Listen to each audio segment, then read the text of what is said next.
Ouais, bonsoir, bonsoir. Excusez, n'est-ce pas, de ce, de ce petit n'est-ce pas, incident. S'il te plaît, ne m'appelez pas.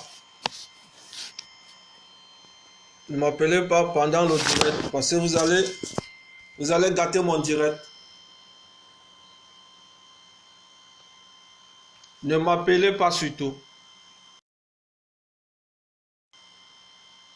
parce que j'ai reçu, je suis au direct, quelqu'un m'appelle, n'est-ce pas, sur WhatsApp, sur Messenger. Il gâte le direct. Ne m'appelez pas, pardon. Je sais bien que vous avez envie d'intervenir, mais n'est-ce pas, je peux vous répondre à travers, n'est-ce pas, vos messages.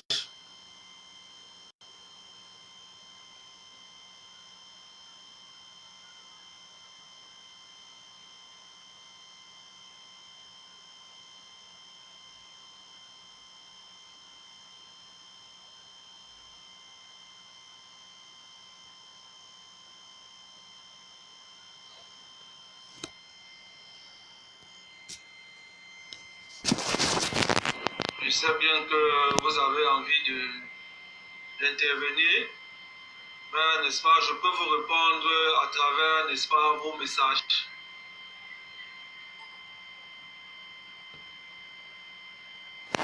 Ouais, je disais tantôt de m'écouter, de prendre pas.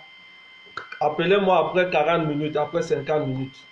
Ne m'appelez pas parce que et déjà, j'ai de la peine à cadrer mes idées, j'ai de la peine, n'est-ce pas, à suivre,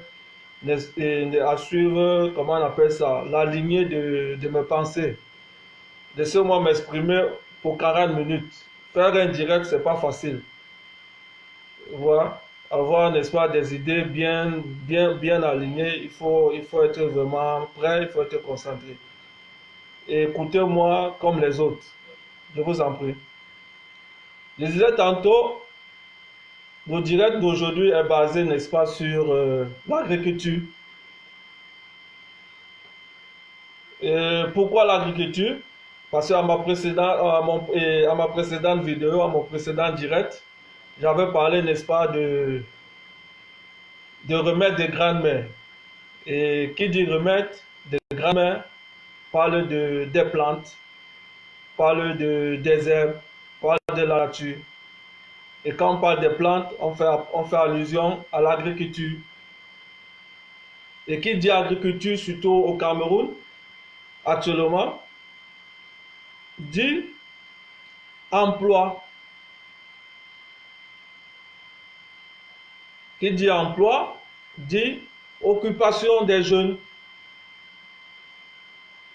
Dans l'alarme, c'est sûr, n'est-ce pas, cette jeunesse camerounaise qui a tendance d'aller chercher ailleurs, de penser toujours traverser la Méditerranée, de traverser le désert pour aller chercher, n'est-ce pas, ailleurs.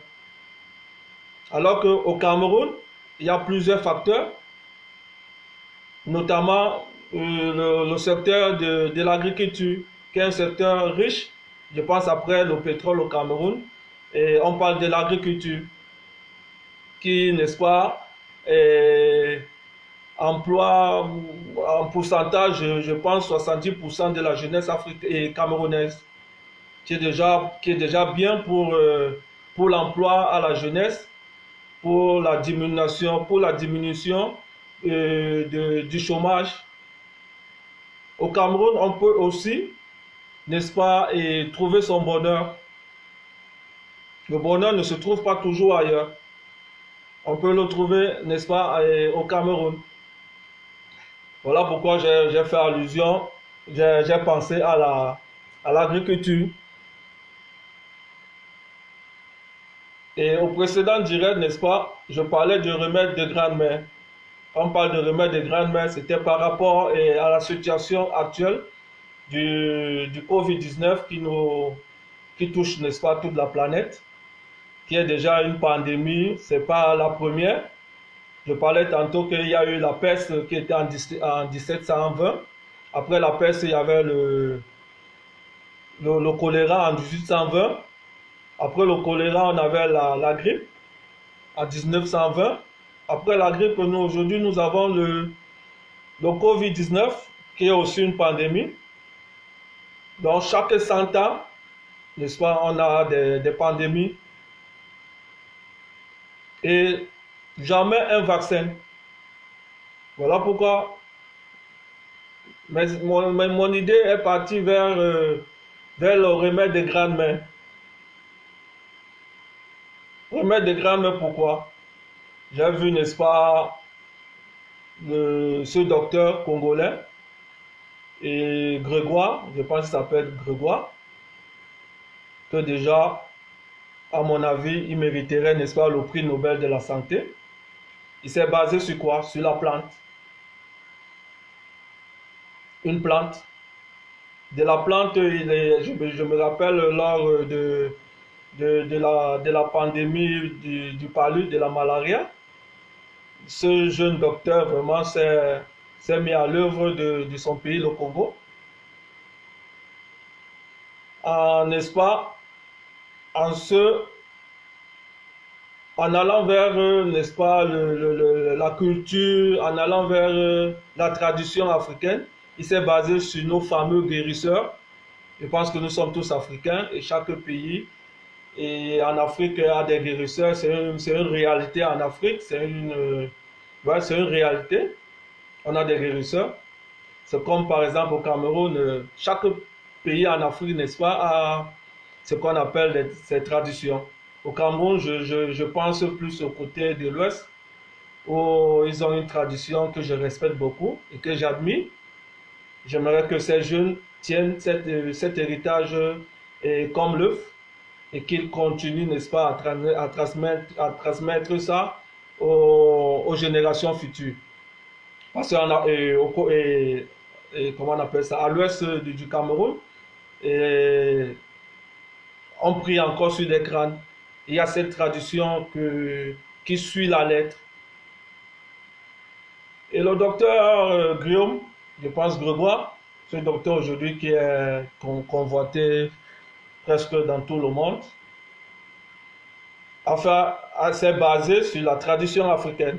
Il a pris une plante, n'est-ce pas, qu'un guérisseur africain, congolais, utilisait pour soigner le paludisme. Et il l'a amené au labo. Du labo, il a fait des recherches, il a sorti une tisane. Et la tisane a fait, n'est-ce pas, a aidé pour lutter contre cette pandémie de paludisme. Déjà, la même tisane, à l'époque, comme je disais tantôt, quand on était coupé, au Vietnam, à la guerre du Vietnam, les Chinois sont venus en aide aux Vietnamiens lors de la guerre contre les Américains. Les Américains, déjà, à l'époque, à la nuit des temps, utilisaient la chloroquine. Aujourd'hui, ils défendent, ils empêchent, ils disent non à la chloroquine par rapport au coronavirus, alors que cette chloroquine était déjà utilisée avant. C'est cette chloroquine qui a permis aux militaires américains d'affronter, n'est-ce pas, la guerre comment on appelle, contre les Vietnamiens. Appel à la Chine. La Chine est venue en aide cadre médical. La Chine, n'est-ce pas, a utilisé une plante qui a aidé, n'est-ce pas, aux Vietnamiens d'aller de gagner même cette guerre, qui a, n'est-ce pas, aidé à soigner à cette époque de pandémie le palu, que l'Organisation mondiale de la santé est toujours en train de chercher le vaccin. Et il y a des morts, il y a toujours des morts, au lieu de chercher à soigner l'instant. Parce que le vaccin, déjà, à la base, le vaccin est préventif. Mais les gens meurent. Les gens meurent. Qu'est-ce qu'il faut faire? Nous, en Afrique, on a le remède des grandes mères. Nos grandes-mères vivaient de quoi?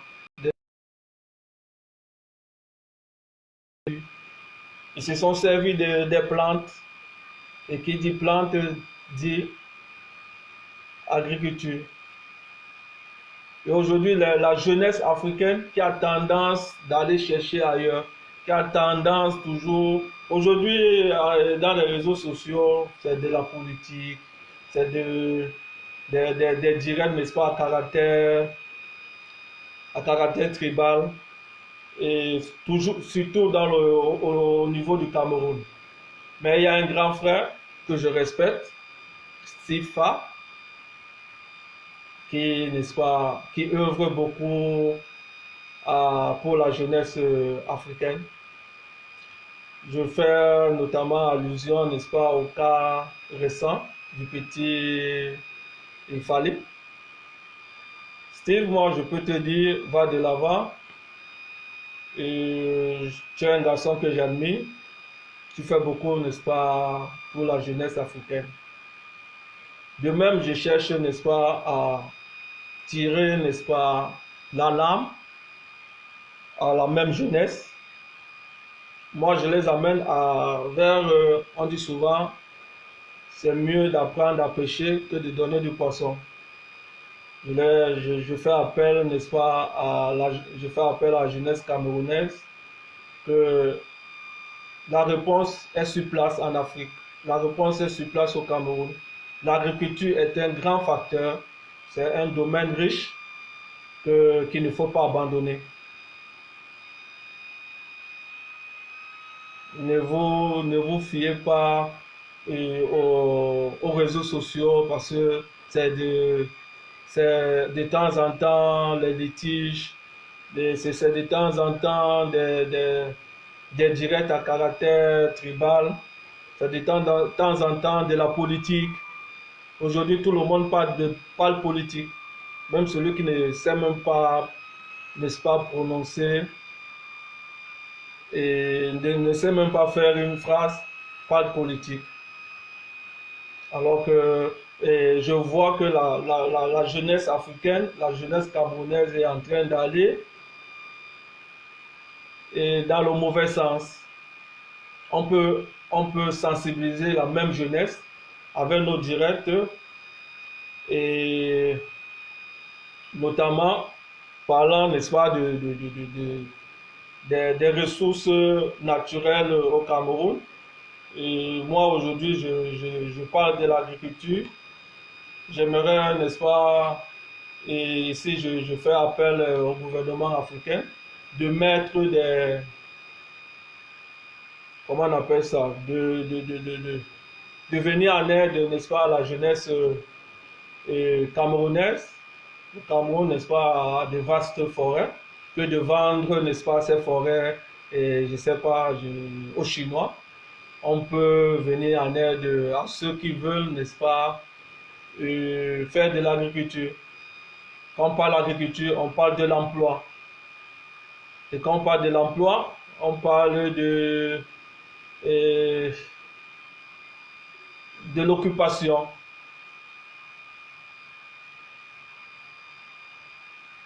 Voilà, aujourd'hui, on est, n'est-ce pas, touché par cette pandémie du coronavirus. Et à ma précédente vidéo, j'ai parlé des remèdes des grands-mères. Ces remèdes sont comment on appelle ça, des plantes. Quand on parle de plantes, on parle de l'agriculture. Et quand on parle de l'agriculture, on parle n'est-ce pas, de l'héritage que nos parents, nos ancêtres nous ont laissé. Parce qu'eux, ils vivaient de la chasse et de la cueillette. Quand on parle de la cueillette, on parle de plantation.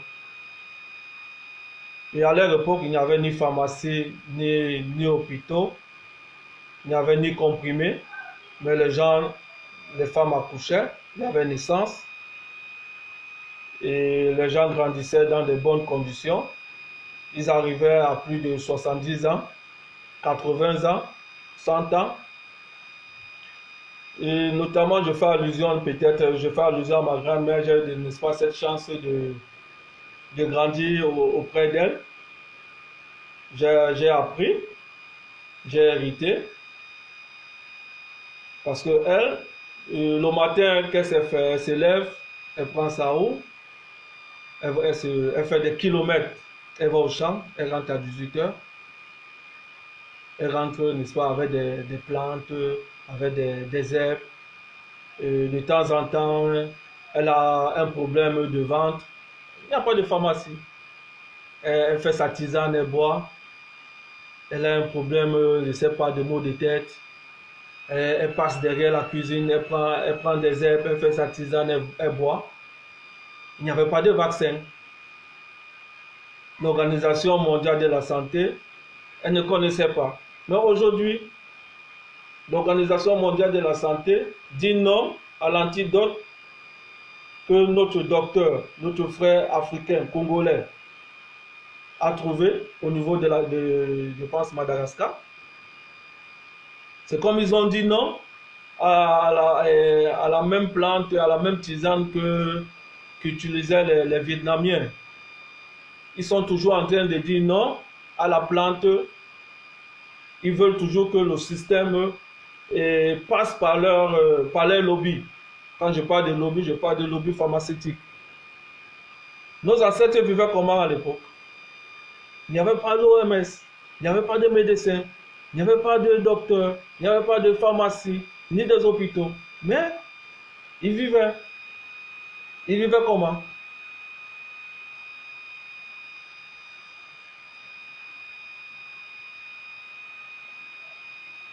Ici, je fais appel, n'est-ce pas, à la tradition africaine, à la culture africaine, que la jeunesse aujourd'hui a tendance d'oublier.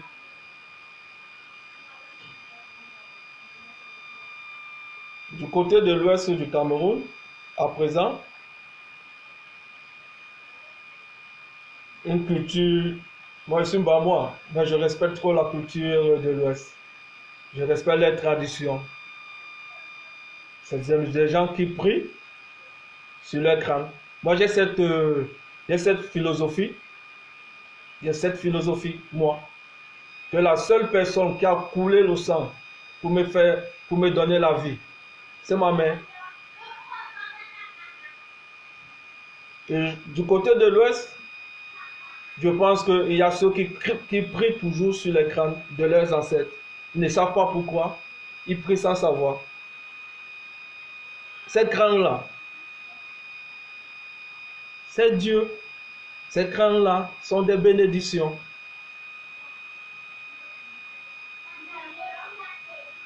C'est cette même tradition, cette même culture que ce docteur congolais s'est basé pour créer cette tisane, amener cette tisane et cette plante en labo pour créer cette tisane pour lutter contre le paludisme. De même, aujourd'hui, la même plante pour lutter contre le Covid-19. Pourquoi nous, Africains, on a toujours tendance d'attendre que l'Occident nous vienne en aide, alors qu'on a tout sur nos pieds. Ces mêmes Occidentaux, pour trouver des antidotes, pour trouver des vaccins, viennent en Afrique. Mes frères, mes chers frères africains, camerounais, ne pensons pas toujours que l'Occident nous viendra en aide. Ne pensons pas toujours que le bonheur est ailleurs.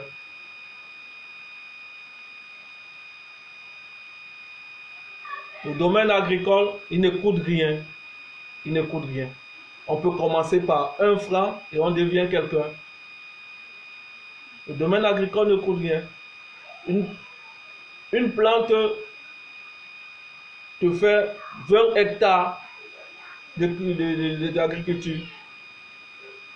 Et dans cette agriculture, tu peux trouver, n'est-ce pas, plusieurs antidotes.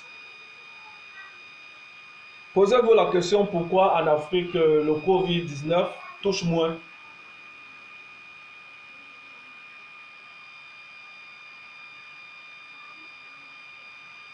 La simple raison, on a des plantes, on a On a ces remèdes de grand-mère qu'on utilise. On a ces, comment on appelle ça, ces condiments, même dans la nourriture, qui nous, qui, qui nous protègent de plusieurs maladies. Moi, je fais appel ici aussi aux docteurs, aux chercheurs, aux scientifiques. Ces antidotes qu'on utilise de temps en temps, amenez ça dans les labos, faites des comprimés. Faites des comprimés avec ces antidotes. Essayez d'amener ce système dans les labos. Jeunesse africaine, jeunesse camerounaise. L'agriculture est un secteur riche. Ne vous concentrez pas toujours dans les réseaux sociaux à écouter la politique, des directs, n'est-ce pas, à dormir debout.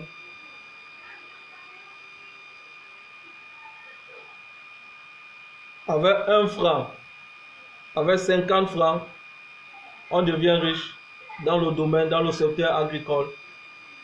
Et quand on dit agriculture, on dit terrain, on dit, n'est-ce pas, route. Où la route passe, le développement suit. Moi, quand je parle, je pense à l'agriculture. Je pense, n'est-ce pas, à la jeunesse. Je pense au développement qui suit. Je pense au chômage qui diminue. Je pense à l'emploi de la jeunesse. Et qui dit, n'est-ce pas, route. Et pour construire les routes, il faut des ingénieurs, il faut des maçons, il faut des géomètres, ainsi de suite. Le gouvernement peut aussi former, créer des formations pour la jeunesse. C'est toujours des occupations. Vous voyez plus ou moins ce que l'agriculture peut amener en Afrique. L'emploi de la jeunesse, l'école, les formations.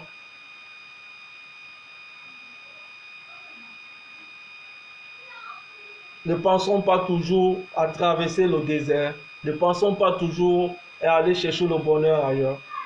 On peut. Le bonheur est entre nos mains. Tout dépend de nous. Tout dépend de nous. L'agriculture est un secteur riche.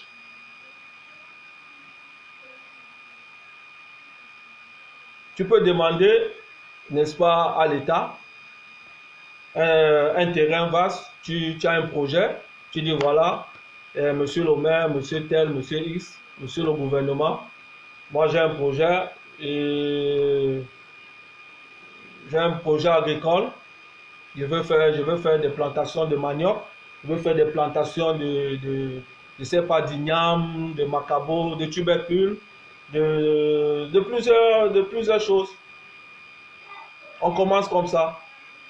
Déjà ici en Europe, les plus riches c'est qui? C'est les agriculteurs. Les plus riches c'est ceux qui ont des terrains agricoles. Nous aussi, on peut le faire au Cameroun.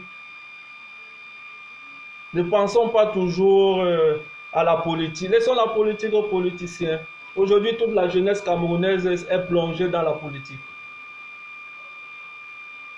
Toute la jeunesse camerounaise veut traverser la Méditerranée. Alors qu'il y a ce domaine agricole qui ne coûte rien.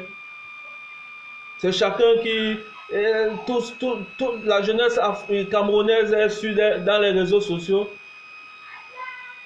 à écouter du Mbrakata. N'est-ce pas, aucun direct instructif. Moi, Steve chapeau. C'est un garçon vraiment, il fait beaucoup pour la jeunesse africaine. Mais quand il parle de l'argent, ça devient un business, ça devient autre chose. Mais il fait beaucoup à la jeunesse africaine. Moi, pour ne pas, n'est-ce pas, donner du poisson, j'apprends à pêcher. Je sensibilise cette jeunesse à penser secteur agricole.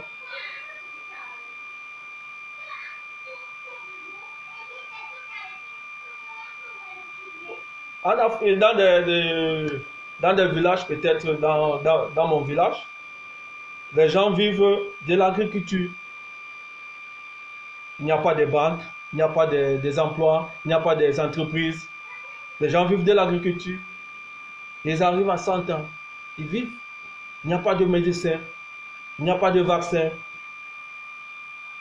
Je pense qu'actuellement, même dans mon village, le coronavirus, on ne le connaît pas là-bas. Quand tu dis que tu parles tu dis à quelqu'un coronavirus, il dit mais il habite où? C'est qui? Il est entouré de la nature.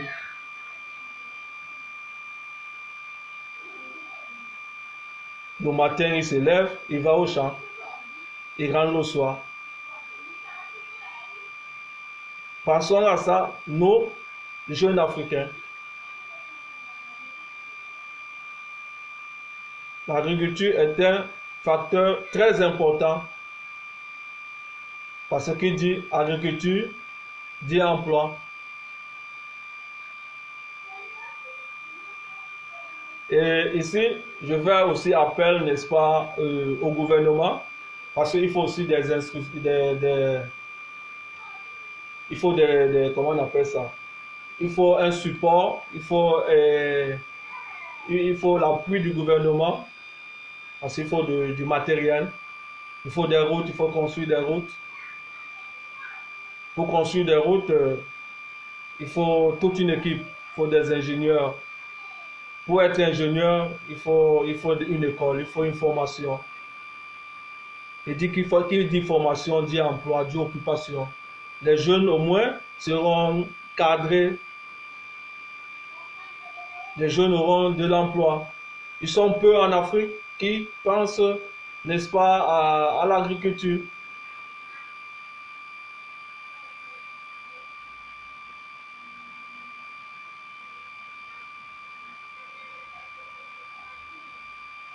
S'il n'y avait pas agriculture, c'est que le blanc ne descendait pas en Afrique.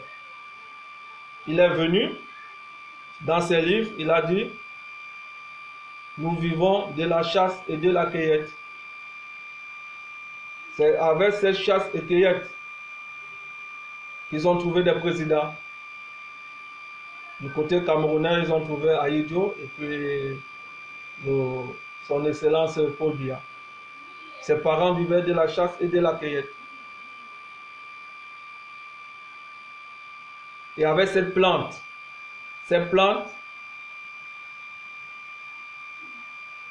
ce domaine, n'est-ce pas, culturel, traditionnel,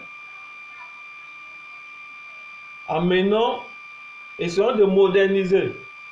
Amenons ce système, comme le docteur congolais l'a fait, amenons ce système au labo.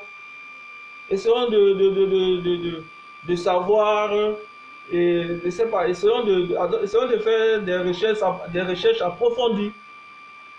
C'est ce que ce jeune docteur congolais a fait avec la plante, n'est-ce pas, qui lui a été, n'est-ce pas, et comment on appelle ça, qui lui a été donnée. Il l'a amené au labo. Ça a aidé, n'est-ce pas, ça a aidé.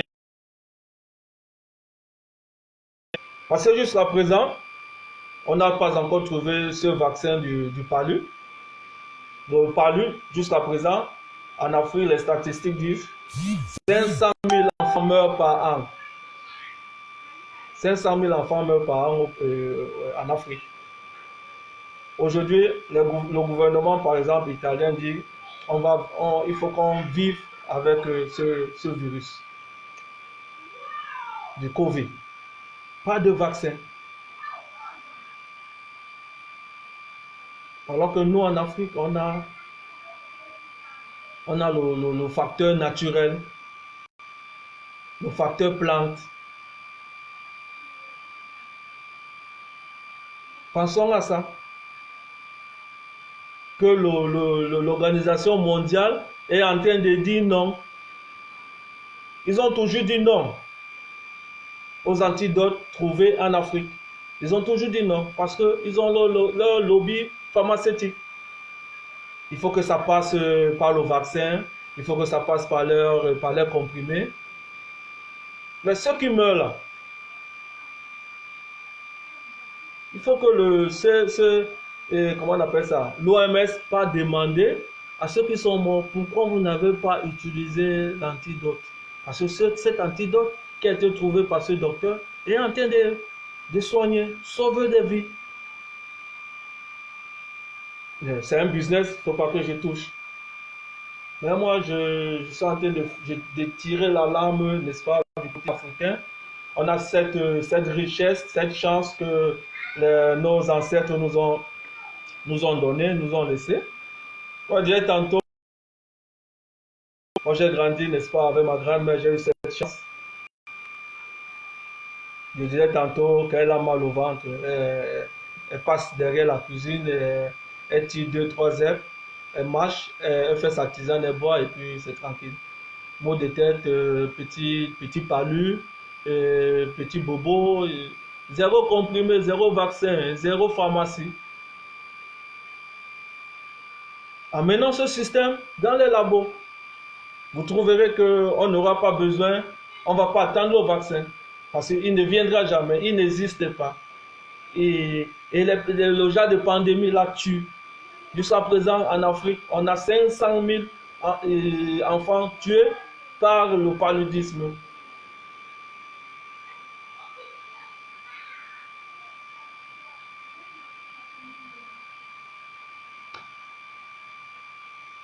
Ma grand-mère, qu'est-ce qu'elle faisait?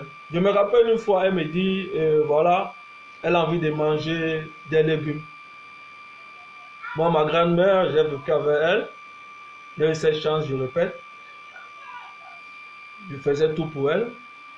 Je cherchais du bois, je la lavais, je faisais un peu de tout. Et vous qui avez fait le village en Afrique, vous savez plus ou moins ce qu'un enfant peut faire avec sa grand-mère. Un jour, je me retrouve avec elle.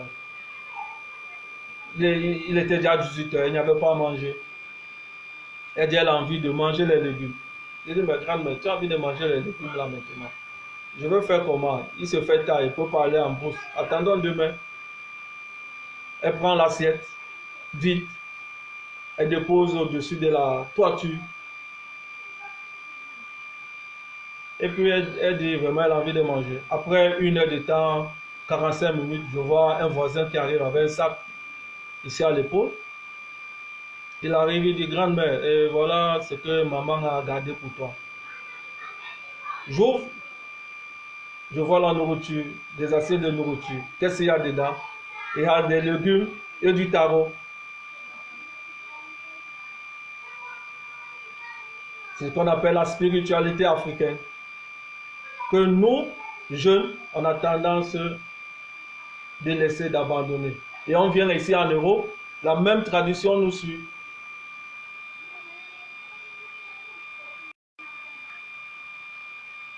Je pense que j'ai essayé de cadrer mes idées par rapport, n'est-ce pas, à la jeunesse camerounaise. Pensons, n'est-ce pas, au secteur agricole. Pensons à nos traditions. Et du côté, n'est-ce pas, de l'ouest de l'Afrique, ceux qui prient toujours leur crâne, il faut que, n'est-ce pas, ça se suive de génération en génération. Parce qu'aujourd'hui, c'est ce système, c'est cette tradition africaine qui est la base de la santé du monde, je peux dire. Parce que ces mêmes chercheurs-là descendent en Afrique pour trouver des plantes. Les comprimés sont à base des plantes africaines. Jeunesse africaine, jeunesse camerounaise, le bonheur se trouve partout. Même au Cameroun, on peut le trouver. Ne pensons pas toujours à traverser la Méditerranée et à penser que le bonheur se trouve ailleurs. Voilà, il y a ce secteur agricole, on peut y penser. Il ne coûte rien. On a des terrains, on a une vaste forêt. Que de donner cette forêt aux Chinois, on peut penser à la jeunesse africaine. Voilà, c'était mon petit message. Si le volume est bon, envoyez les cœurs. Et à la prochaine. Bonsoir et bye.